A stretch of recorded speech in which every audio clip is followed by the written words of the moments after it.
开始恐吓，2月底的时候要求所有的公务人员要自主通报，日后查出呢就绝无宽待空间哦。今天甭管你有没有，但是我怀疑你有犯罪，所以你就先给我签切结书。律师就跳出来说你，所以陆委会将居正道切结书呢超级没有法律依据，完全是滥权滥法啊！全世界的法律叫做无罪推定啊，那我们伟大的陆委会呢叫做有罪推定啊。如果人家不签，你查了没有怎么办？那你政府要不要赔偿？你政府要不要出来公开道歉？他们就是顺着八种在打，这是一个结合绿媒、绿委、特意、政府多方共同作战，故意制造这种对立的行为。美国8把钱的台湾事实查核中心去查这张图，意外又把八炯的脸删了一次，所有人都在问八炯不用罚吗？我想要提醒一下政府，不少当铺一些还不起债务的时候，会押人去中国办理中共身份证来还债。政府查起中共身份证，这算不算一个拼命为台湾这件事？是啊，为了10张说台湾有20万中共身份证，你这路怎么挂？请问去中国办机票钱、办手续钱又怎么来呢？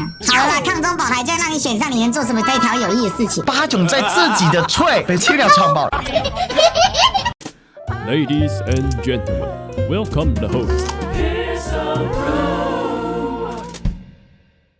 这八炯一直在追所谓的中共身份证哦，那大家还记得吗？之前有一个海军上兵，他叫他自己去自首吧，害那个海军上兵呢差一点都当不了兵。当然，这里中共身份证是个错误的用法啦，其实是中华人民共和国居民身份证啊，这才是正确用法啦。不过我们这里就简称中国身份证。后来呢，陆委会呢竟然跳出来说啊，审查可保留台湾身份，其实这个是违法的，各位知道吗？因为根据《两岸人民关系条例》，它不应该能够留下来。简单来讲，《两岸人民关系条例》里面啊，如果你有中国大陆的户籍，就应该要注销掉中华民国身份证。就因为他自首，所以这个事情呢，陆委会还开了一个会，然后最后说，可以保留。这本身就完全不是依法行事。这杨姓上面想继续当兵，所以后来呢，国防部长官对杨元加强辅导、关怀、协助、适切处理，还把他调到了非战斗单位，那还鼓励杨姓士兵自主通报之精神，以采取积极具体的方法，设法放弃大陆户籍。他说啊，该员已经2月12向户方呢有关部门提出注销户籍的申请，但事实上，根据《两岸人民关系条例》第91条，大陆人民在陆涉及领用中国大陆的护照，除经有机关特殊考量必要之外呢，会丧失相关户籍。所以呢，这个完全叫什么呢？就用特权啊！凭什么他有特殊考量，其他人都没有特殊考量？这个就是一个完全的双标仔。他觉得可以留就可以留，他觉得不用留就不用留，反正他们就是把行政权无限放大。所以到底谁在扩权呢？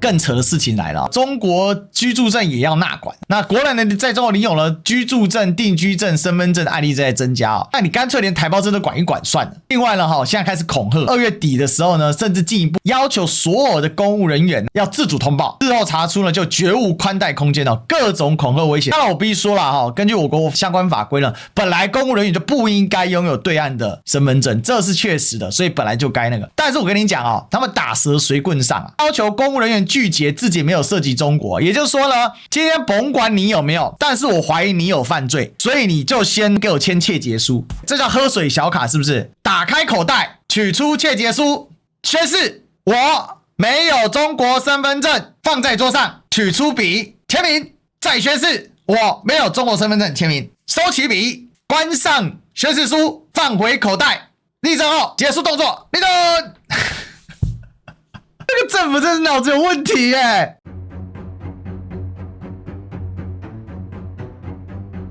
这时候就有律师就跳出来说，你这个是从法律角度看居住证属短期居留证，既不涉及户籍登记，自然不违反相关条例也就是《两岸人民关系条例》第9之1条所以陆委会将居住证道切结书呢，超级没有法律依据，完全是滥权滥法然后还真的去弄了一张切结书给人家看真的有切结书你就知道民进党有多屌。拟任人员未在大陆有户籍、领用大陆护照、身份证、定居证或居住证切结书，能具体无台湾地区与大陆地区人民关系条例9之1条所规定其事，未在大陆地区设有户籍、领用大陆护照、身份证、定居证或居住证，如有不实，愿负法律责任。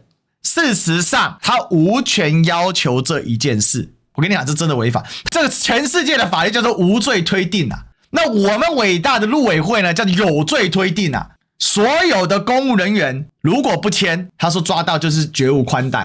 还有恐吓你的方式，没有证据。你看陆委会一系列的动作，就是他们就是顺着八炯在打嘛。那事实上他是顺着八炯在打，不是，背后有一套剧本。八炯丢球，立委像沈伯洋把它发扬光大，然后政府呢跟进，故意制造这种对立的行为。我们掌握到很多讯息，很多都是这样的行业内。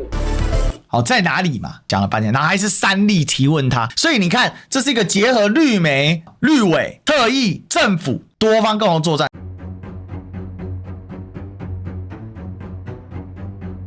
然后你看八炯说，政府推动的是呢，不仅端掉了海峡宝宝在台湾的据点，还让台湾政府重新正视身份证统战破口。今年暑假纪录片大礼包要献给各位，祝福几位勇士哦。那笑死人了。然后你看下面的青鸟，我问一个问题，能不能以台湾身份证字号去查询所有持有中国身份证的？当然是不能啊，小笨蛋！咕咕咕咕咕咕。话说陈领呢，已放假怎么处理呢？抓起来关啊！不签会怎么样？公职人一定要签吗？想知道签切结书是说法律上的法则吗？如果签了，却根本还是拥有中国身份证，有法律上的法则吗？本来公务员有双重国籍吗？就骗你的嘛！你连小姑姑你都骗不了，受不了连姑姑都在怀疑你我根本不想拒绝签，是不是有负法律责任吗？我工作的地方发这样给大家写，我同事笑说怎么可能有中国身份证？台湾人更领不到，这边编写觉得太天真了，就傻姑傻姑姑咕咕咕咕咕咕咕哦，赖动作真的太慢了，对嘛？说得好，早该签了。问题是这没有功能，你知道吗？还有什么？还有叫做不愿签快去查他。那万一查了没有呢？如果人家不签，你查了没有怎么办？那你政府要不要赔偿？你政府要不要出来公开道歉？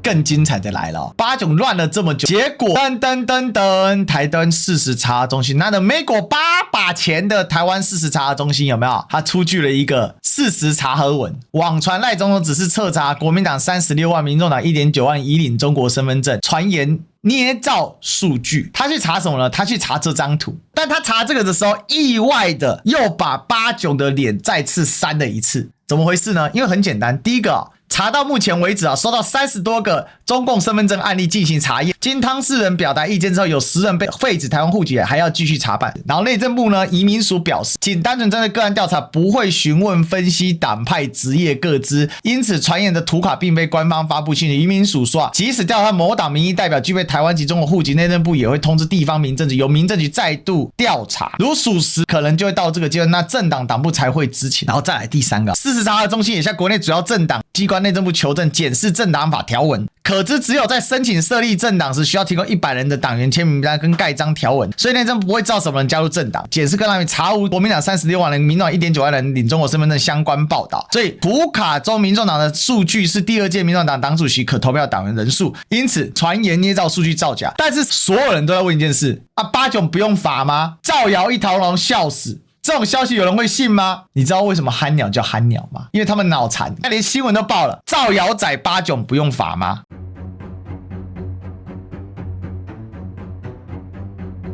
连自由时报都帮忙传造假捏造数据，所以你知道吗？现在连绿媒其实对除了有时候需要八炯，但是呢，绿媒本身开始对八炯也不是有什么耐性，都在帮忙说目前有10人，所以八炯的20万人在哪里呢？自由时报都在打脸八炯，然后终于八炯终于被嘟麦嘟到，在7号的时候，他终于是忍不住了，又发了一个文我想要提醒一下政府，我接获线报，不少当铺一些还不起债务的时候呢，会押人去中国办理台湾居民居住证还有中共身份证来还债，请政府留意这条线。当然我刚丢了证据给移民署相关单位。然后呢，他说什么他要出来选他现在就跟这些吵说他要来选什么台湾花莲县长然后你看端掉海峡宝岛台湾据点，海峡岛报不需要你端掉台湾据点好吗？海峡岛报它就是一个媒体，那个随时陆委会不发给他来台采访证，他们就进不来了，不需要你端。如果还需要你端，代表陆委会可以废掉了。政府查缉中共身份证，这算不算一个平民为了台湾政绩？是啦，10张啦，为了10张说台湾有20万人，你这逻辑有没有怪？台湾没钱还债的人被押去中国办理台湾身份证之后，马上有钱可以还债，请问去中国办机票钱、办手续钱又怎么来呢？好了啦，抗中保台就让你选上，你能做什么对台湾有益的事情呢？哇，他在 Trade 上面都被呛八炯出来选，我开始稳了，我是说国民党。你看连青鸟都在质疑他，八炯在自己的Trade被创爆了。